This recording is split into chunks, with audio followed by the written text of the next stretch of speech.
Welcome to another Conversation Off the Clock. Hi, I'm Carmina Constantino Torres, and this is Casey After Hours.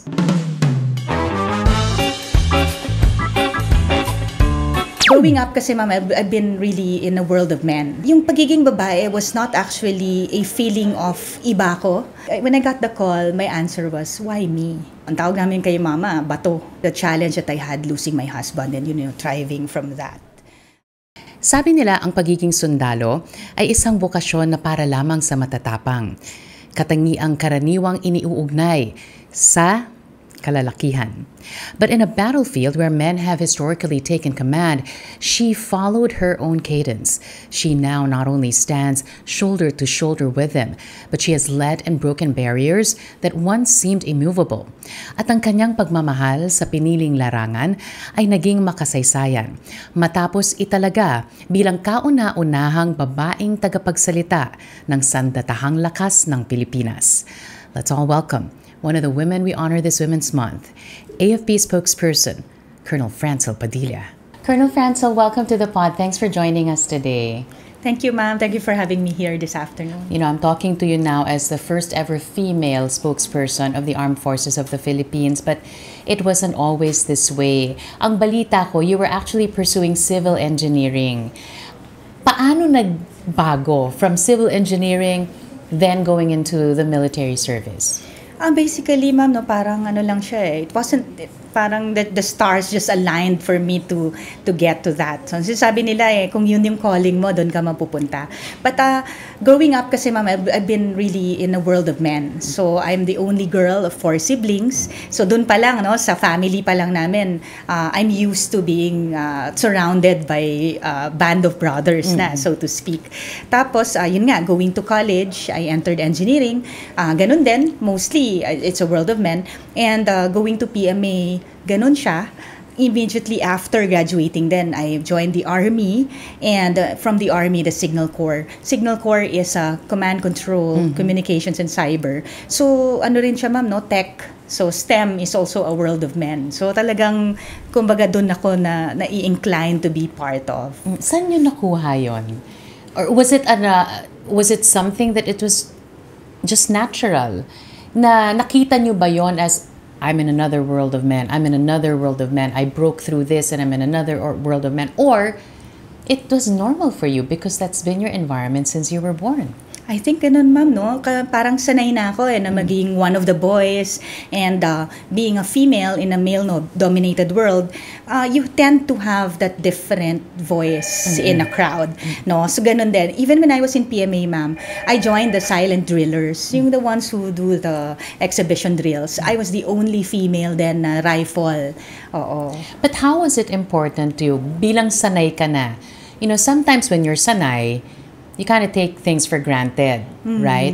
But was it also a conscious effort for your part to make sure that you carve out that space for yourself as a woman?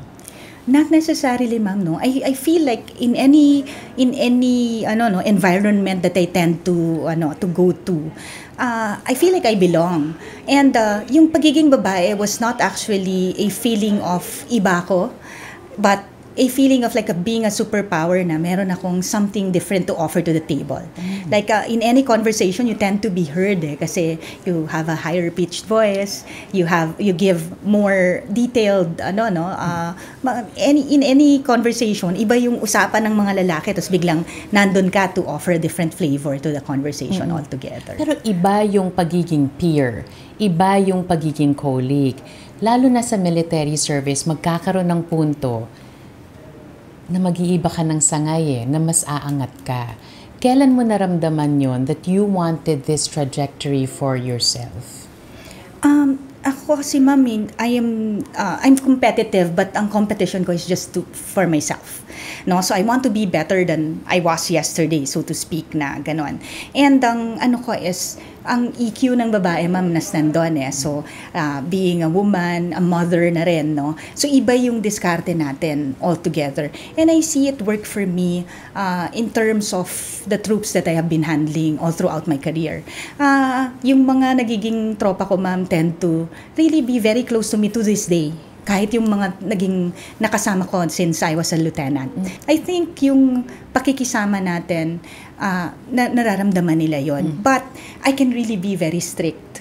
So sa akin is, oras ng trabaho tayo. Oras ng barkadahan tayo. And I tend to have that certain kind of balance na pag napagsabihan ko sila, kahit malasin sila sa akin, they don't take it negatively. Would you say that you got this from your mom?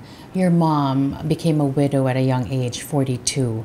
Later on, we're going to talk about your personal story.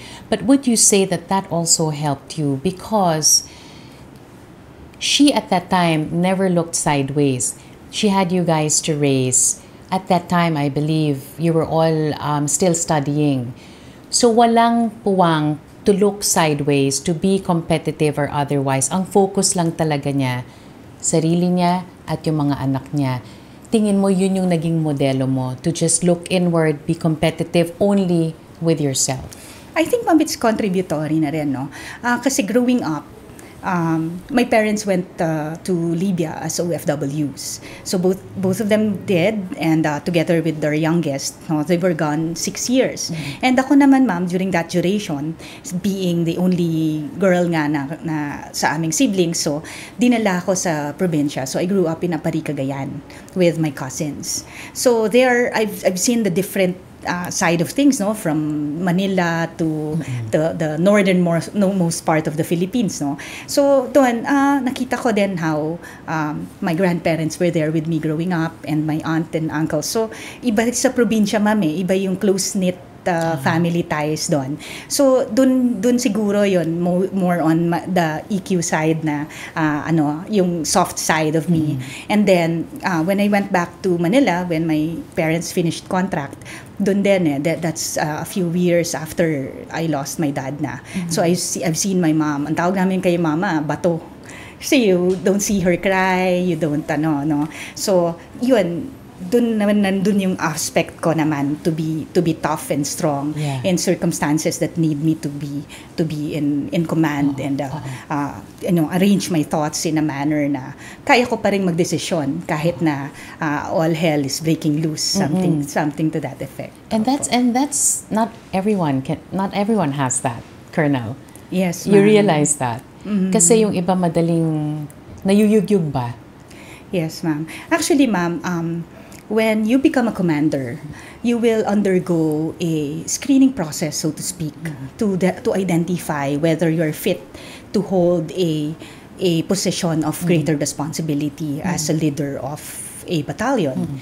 So, meron kami doon mga psychological tests, and with that, may mga interviews yan, ma'am. So, when I was in Fort Magsaysay, which is the largest military reservation in the Philippines, I was kinda nervous kasi pinatawag ako ng psychologist for a solo interview. Ano naisip mo ng mga So sabi ko, panahon na nako, yun? parang hindi yata ako mako-confirm. Parang baka may lumabas doon sa psychological tests ko na maybe I'm not fit for leadership role or something like that. Am I overly emotional or something to that effect, di ba? And ngayon, ma'am, nung humarap ako sa kanya, sabi niya sa akin, no, you don't really need to be nervous. I really want to talk to you because, sabi niya, I've seen your story. I've seen your record. And the thing is, you have gone through a lot.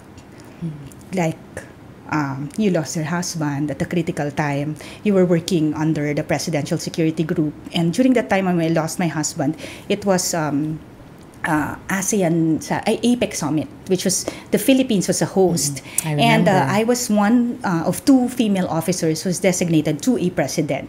And ang president na binigay sa akin is South Korea, which also has an intel report of a threat to her life during that time. So there was pressure from a lot of sides. Yes. Over and above that, sabi niya, how did you cope?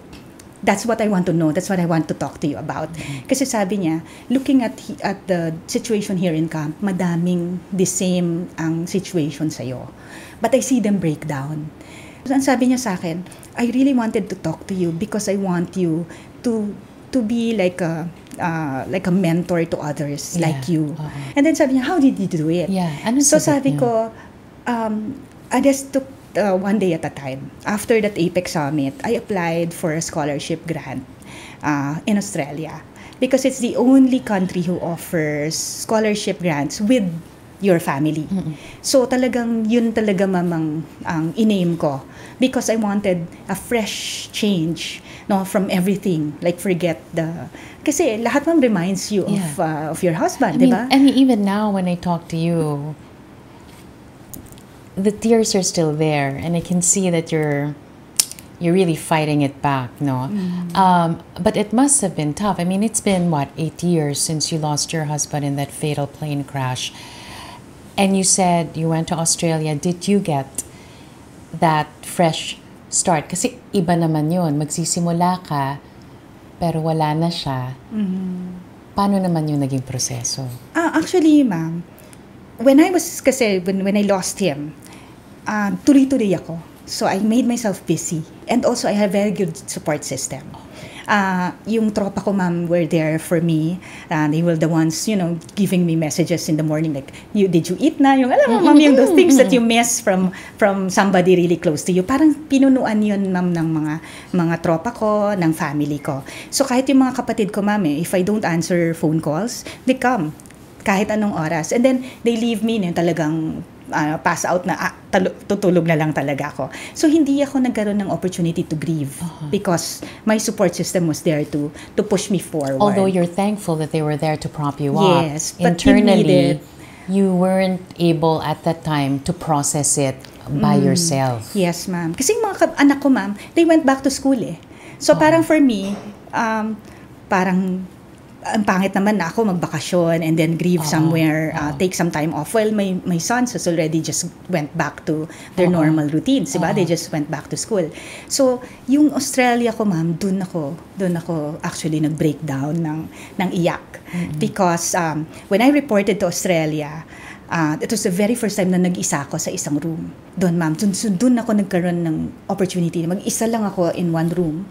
No friends, no troops, nothing. So doon ako, ma'am, nag-breakdown. Like, I cried my heart out ng ganon. I hardly went out. So, actually, ma'am, sumeksi ako nun kasi hindi ako kumain. Hindi ka kumain.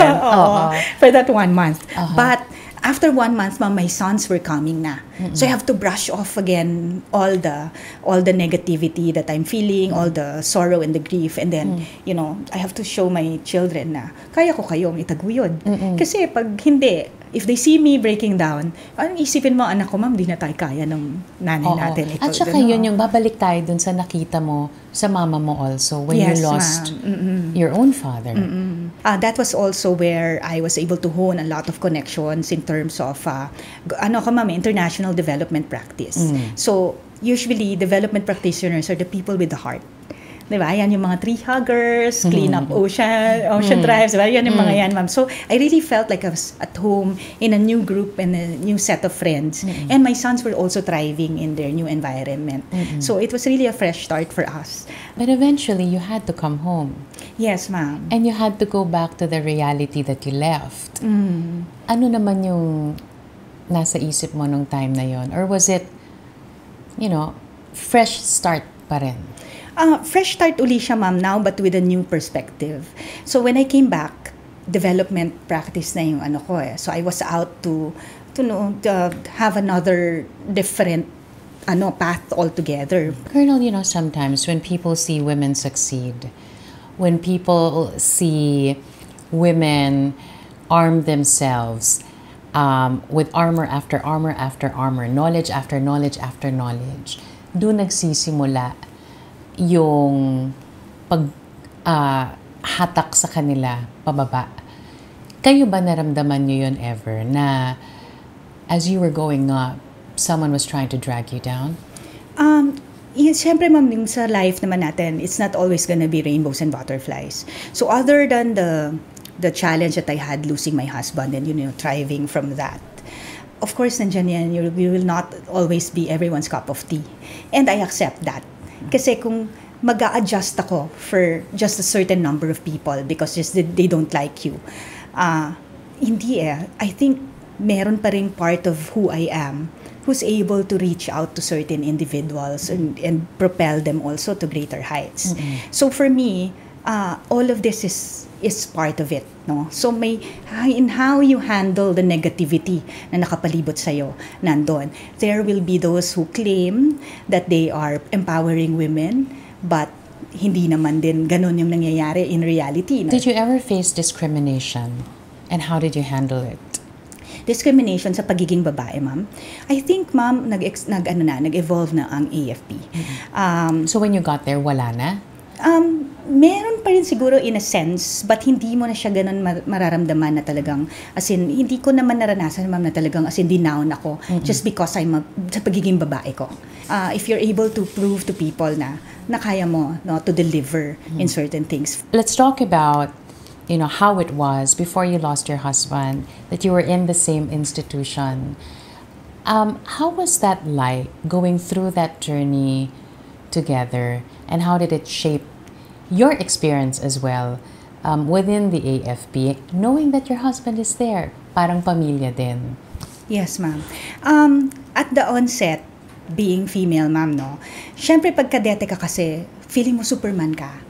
You can do anything. You're young, you're strong, and alam naman namin, ma'am, kung ano yung kailangan naming i-handle, no, na kailangan ma-assign ka muna in different posts, in distant posts and all. So I was thinking, gawin ko muna yon. Sa Mindanao muna kami lahat para by the time na magpapamilya na ako, mag-mellow down na ako, tsaka na ako babalik sa home base ko. Akala mo. Parang gano'n. Ganun yung plano mo. Yes, ma'am. But my husband had a different plan because he's in the Navy. So, sabi niya, hindi. Kasi pag lumayo ka, baka mamaya hindi na tayo magkatuluyan. Kasi hindi pa naman kami married that time, ma'am. So, we had a family early on in our career. And with that, you change and shift your perspective na. So, family na. And so, parang biglang nawala na yung warrior mentality. No? So, it's also going to affect na how you handle na yung instances ng career mo. Yeah. So, we got married and immediately we had a son na on the early years of our marriage. So, hindi ka na ganun ka hindi mo na kayang iwanan yung baby na magpa-assign So mangyayari nun, ma'am, career ba o family? So ang tendency, us females will give in. Yeah. So parang sige, si husband na lang ang mag-propel ng career niya, he can go anywhere, basta ako kailangan isa naka-standby, steadily with the family. So I raised my sons. I served under the Army Management Information Center. Was that an easy decision for you to make? Kayong dalawang mag-asawa na naging madali ba yun para sa inyo na ganun yung desisyon? Ako sa mga bata, ikaw sa career. Yes, ma'am, kasi early on in your marriage, it's honeymoon stage, no? So you're young, you're in love, you're willing to give up everything, no? But yun, so parang ako, I will support my husband with his career. So might as well, ikaw na yung kumuha nitong mga requirements for us to get far in our service. Ganon. So ako inisip ko naman, ma'am, yes, I'm here with my children. I get the best of both worlds. Why not, ko na lang, no? Gamitin ko na lang yon to my advantage. Other than wallowing in self-pity or na hindi na maganda yung kinahinatnan mo. No, I took that as an opportunity na kaya ko pa rin na magkaroon ng significant difference sa service kahit na nandito ako sa mga anak ko. Masasabi niyo ba na, okay, from that time that you were a young mom to your children, did you ever think that years down the line that this is the path that you're going to take and this is where the path is going to lead?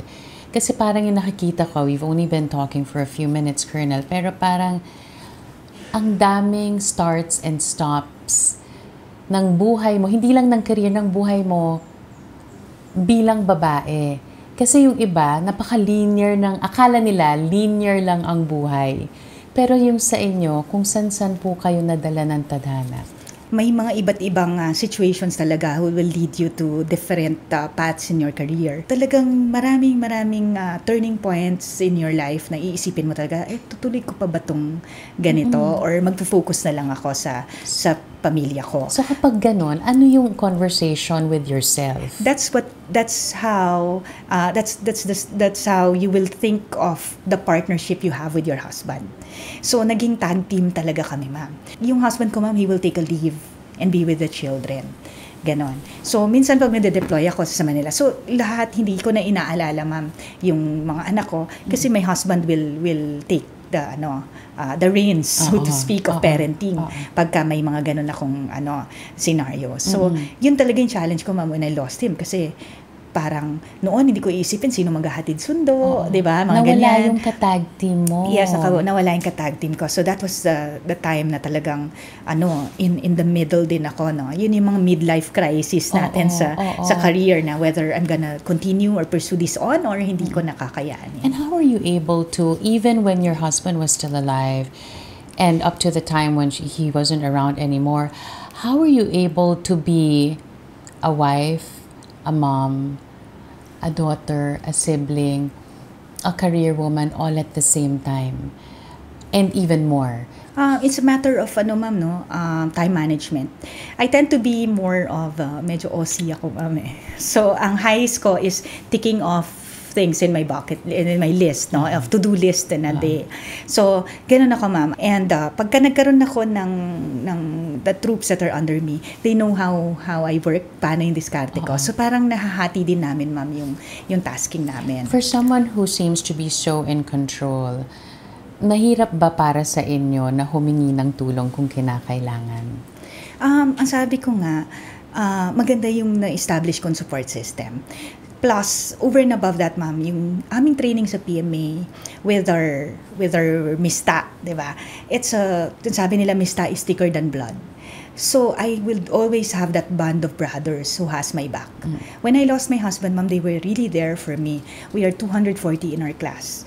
And, yun naman kasi, ma'am, sudden yung nangyari sa husband ko. So, you really did not plan anything at all. But, my staff would say, "Bok, wag mo nang isipin yan. Kami na bahala." Take us back to that day when you found out that your husband was involved in a fatal plane crash. Paano dumating sa inyo yung balita? Actually, ma'am, hindi siya talaga yung conventional na you will receive a phone call na may nangyari na ganito. Hindi eh. I just received a phone call from one of my MISTA. And ang tanong is, "Bok, kamusta si June?" So nagtaka ako, why would the MISTA call me and ask me about my husband, not really about me? So sabi ko, okay naman, Bok, bakit? Sabi ko, nasa liparan siya ngayon. So sabi niya, Bok, kasi nasa news na may nag-crash na helicopter and lumabas na name is si June. Hindi ko alam yon that time, ma'am. So, naging frantic ako bigla. So, during that time, ma'am, parang, yung mga sons ko, meron silang, ma'am, modeling agency na parang, non-profit. So, I do it for them to go on the weekends to boost their confidence. No? So, nandun kami. So, I had to take them out, ask the organizer na, we have to go. Something happened. But I really didn't know where I was going. So, I just drove to EDSA because ang sabi lang Batangas. So, I was meaning to go to Batangas but I don't know where to go. I don't even know saan talaga. And dun, ma'am, along in mid-EDSA, that's when I got that phone call from the police, what you see in the movies. Na, "Ma'am, huwag po kayo mabibigla." Yung mga ganong klaseng tawag. So, I stopped the car at the side of the road. And then, yun. So, binigay niya, saan daw? Sa Cuenca, Batangas. Ganon. So, tumawag ako sa kuya ko, ma'am, who was in Pasig that time. So, along EDSA, ma'am, I took him in. He drove. Yun. So, dun, ma'am, punta kami ng, with my sons. So, yun, from there, hanggang sa transport namin siya, everything was a blur. So, noon, ma'am, pag tinatanong ako to decide, ang sagot ko, hindi ko alam. Hindi ko naman plinano to. Like, I don't know what to do. Hindi mo naman naisip yun, ma'am, na may mangyayaring ganon. But yun nga, ma'am, dun pa lang sa Cuenca, may mista na kami dun. Because it was very near the airbase. So, when I got there, may mistanang nakaabang doon. Paano yung mga anak mo? They were in the back seat. How old were they nung mga 15 yung panganay ko, ma'am. 13 yung bunso. So what really stuck with me, ma'am, yung panganay ko was in control. Like he was the one, yung kumbaga siya yung very very much na ma'am, composed. So yun, ma'am, 4 days lang naman namin siya noon. The week was only 4 days. On the last day, we brought him to the Coast Guard. After nung 4 days na yun, ma'am, back to reality kami agad na mag-iina. And parang feeling ko, ma'am, up to this day, we are in denial. Kasi nung nangyari yun, ma'am, kararating ng husband ko from a schooling ng flying sa US. So parang sanay pa kami na wala siya. Oo. Parang kararating lang niya halos, just a few days. So parang to this day, even when we were in Australia, when we go around, like we visit certain places, we'll just say, oh, si daddy magugustuhan niya dito, no? Parang this is his vibe na mga lugar. Ganun, ma'am, but we never really talked about his loss to this day. Nakabangon ka na, nalabas mo na lahat ng iyak mo sa Australia. When the call came na ikaw ang gagawing spokesperson ng Sandatahang Lakas ng Pilipinas, how's that like? Paano yung dating sa inyo? Paano ka napili? Ano yung naging reaksyon ninyo? That question has been languishing in my mind. Kasi, ma'am, when I got the call, my answer was, why me? Like, I don't have a background in public affairs. I don't have media relations. Umiikot ang mundo ko ngayon, ma'am, sa cybersecurity. I do a lot of lectures on cybersecurity. So, ang mga researches ko and mga pinag-aaralan ko talaga, and all of my engagements are more on the C4S talaga. So, parang the learning curve for me would really be so high. And nun kasi, ma'am, bago matapos yung pagiging Batcom ko, I got calls na asking me what are my plans after my Batcom post. So, I got an offer na in one agency, and it was about cyber. So, type mo yun? Yes, ma'am. That was your path? Yes, and it's nationwide yung magiging scope. I was really looking forward to that. So, nung in-offer sa akin yung spokes, parang sabi ko, sir, why me? Are there other names in the list? Kasi I'm not really comfortable with that job kasi I don't have any idea on how to go about it. So, yun. And sabi sa akin, you really have no choice actually. So, yun daw, there's a standing guidance to make it happen. So, yun. So, being how it is na kung ano yung ibigay sa akin, I take it as a challenge. And ako kasi, ma'am, I try to enjoy kung ano man yung ibigay sa akin na task. Kasi feeling ko, pag hindi mo ini-enjoy yung ginagawa mo, you'll just end up miserable. Do you remember your first ever live interview? Sino yung kausap? At naalala mo pa ba kung ano yung mga binitao mong salita? Yung pinaka-first ko, ma'am, was when I was introduced to the media. Okay. So, ang sabi kasi doon, ma'am, Francel, there's gonna be a command conference. And command conference is only for the stars. Sabi, pumunta na daw ako doon as an observer. So, si Chief Pao, ma'am, si Colonel Trinidad, Sir Cis, approached me and said, Francel, prepare ka. Kasi after this, may press con, ipapakilala ka ni Chief of Staff sa mga media. When I went outside, ma'am, there was a podium. The media was there. I've never been in a press con ever. So I hardly watch the news then, so I don't know how everything goes. No, so ako yung kinabahan for you. Yes, ma'am. Because I know how my colleagues can be at saka nakaka-intimidate. Yes, ma'am. So nandun na din si Colonel Aguilar. So ang sabi lang ni Chief of Staff, okay, members of the press corps, parang ganon. We have a new spokesperson and would like to thank Colonel Aguilar for his services. How long did you serve? And ganun. So we had that handshake. And sabi ni Chief of Staff, ma'am, okay, for all of your questions, she's gonna answer na. See, I don't know how to do it. I didn't even know how will I do it? What did I say? No? Si Chief of Staff, ma'am, they asked him some questions. he was answering in a calm and composed manner and all those things. So, ganun pala. Ganun pala. Ganun pala. So, ganun. So, sabi niya, okay na, tama na ako, siya naman. Ganon. So, nung ako na, ma'am, yun, I just anchored on what he said. So, you heard the chief of staff, he said na ganito, we'll continue on with ganun lang, ma'am, just like really super, super safe. Hindi mo makikita yung militar na magko-comment on social issues.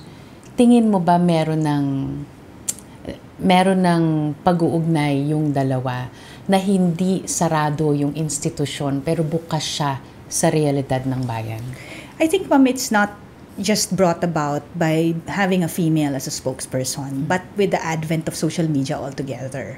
Kasi mula nung nagkaroon na tayo ng tech in terms of social media, nandyan na talaga eh. So, yung mga, dati kasi, kung ano lang yung pronouncement, yun na siya. But because of social media, meron na pong mga opinionated posts, no? Meron ng mga, na nakikita na natin yung iba't ibang aspeto ng pananaw ng iba't ibang commanders, iba't ibang leaders, iba't ibang units. So I think when they embraced inclusivity and diversity by having a female voice, to maybe have more like a tone down of and give opportunities also for a female voice to be heard. But I think naman kasi, ma'am, it's not because of gender, but I would like to believe that this election was based on merits. So when you talk about misinformation and disinformation, right, you're out there not just giving statements, but you're giving the public that narrative, right, based off of the AFP lens, diba? The AFP perspective.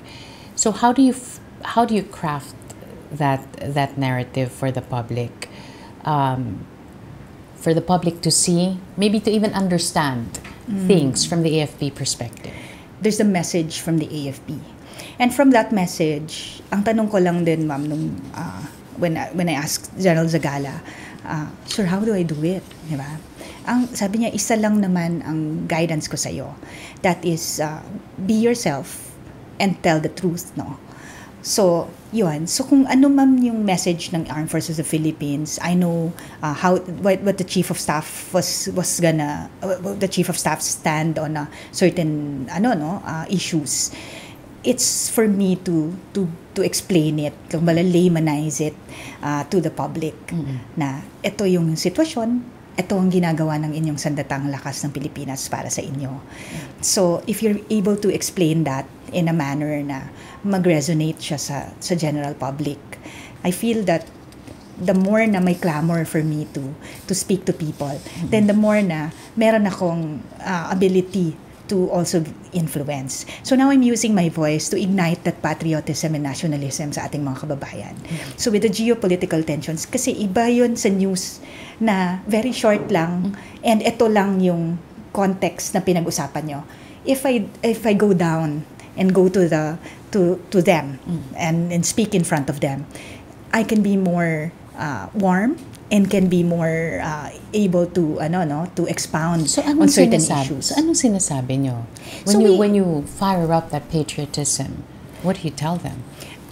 There are a lot of ways how Filipinos can be part of it, no? May mga maliliit na solution na kaya na nila kaming tulungan kasi AFP cannot do it alone. So, for example, ma'am, with the geopolitical tensions, we are already at war with words. Diba? He says, she says, so to speak, yan na yung nangyayari ngayon, ma'am, no? So, minsan binabaliktad na yung naratiba and all those with the misinformation, disinformation, and fake news. So, ang lagi kong ina-explain dyan, how it is being done.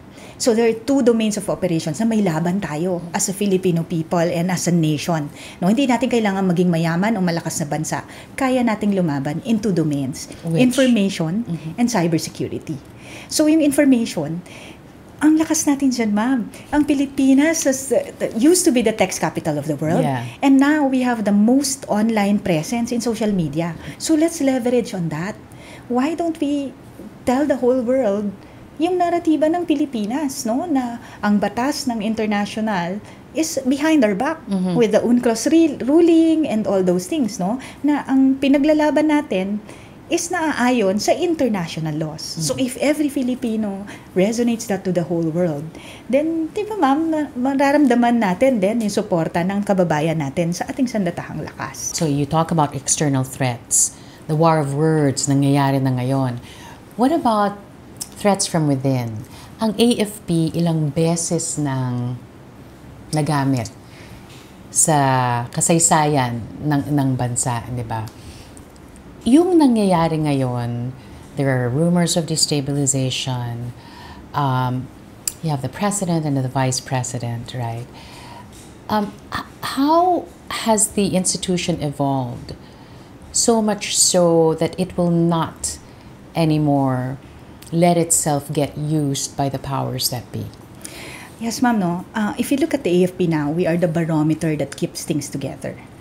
Ano yan eh, pagka naramdaman ng taong bayan na ang AFP may kinilingan, kumbaga all hell will break loose, no? So we have to be able to maintain that, na maramdaman ng taong bayan na nandun yung tiwala nila na yung AFP is non-partisan, we are professional, and we are united.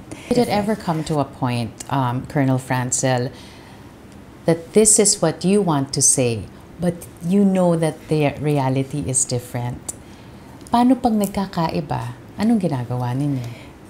For me, ma'am, this is my job to put the voice of the AFP out there, the stand of the AFP. So kung ito po yung message ng Armed Forces of the Philippines, it's for me to convey it. It is not me as Colonel Francel speaking, but it is the AFP speaking. So I have to always put that into perspective. I would be I would have my own opinions. I would have my own say of things, but this is not me speaking. It's just me representing the Chief of Staff and the AFP as a whole, no? So I keep that to myself, but in conversations with others, of course, I still to voice out my opinion. I still do ask my questions, no? And still get the context of, oh sir, sinasabi natin to, ano ba talaga yung context behind this and those things. So I really try to understand the message of the AFP na ito yung sinabi natin, yung context behind it. Talaga pong pinag-aaralan ko din. You're a spokesperson, you're a loving mother, and you're so many other things to so many other people that surround you. What do you tell people now, women most especially, as we celebrate Women's Month, about going after what they want? Because as I talk to you, it's proof, your proof, that women most especially can have everything, just not all at the same time. Women can really break barriers, but it's how you carry yourself, how you really go out there and be part of the solution. And always just be a team player. So I want them to know na it's not all the good stuff, no, but how you actually come out of certain challenges and still emerge victorious, no, having that silver lining in every cloud. Ano ang sasabihin mo dun sa babae na nanonood sa atin ngayon na pinanghihinaan ng loob, na ang dami ng dagok sa buhay at hindi alam kung paano pupulitin yung sarili niya, paano magsisimula ulit? Hindi masamang panghinaan ng loob. It's part of us being female. So if you need to cry it out. But of course, choose the people who will pour your hearts out, no? So there will be those people who will listen to you na habang umiiyak ka and still let you propel you to greater heights, no? So suportahan ka nila. So it's always good to have a very good support system. So iba-iba yan. Mayroon kang support system na friends, mayroon kang support system sa work, and all those things. But wag kang magwalo sa lungkot, no? And ang pinaka number one na kalaban natin dyan is self-pity. So never do that, no? Wag kang maawa sa sarili mo. Kaya mo yan. Yes, malulungkot ka. Medyo may challenge na dumaan, but paano ko to lalampasan? Paano ko paano ko pupulutin ang sarili ko and then still thrive from this. So kung makikita niyo po lahat ng success stories, there's a lot of challenges na dinaanan nila. But ang maganda pong alamin natin in all of these success stories, how they were able to thrive and still be able to pick themselves up and propel their lives to greater heights. Colonel Francil Padilla, spokesperson of the AFP, maraming salamat. Thanks for joining us today. Thank you, ma'am. And that's it for another episode of KC After Hours. You know the drill. Like and subscribe. I'll see you on the next one.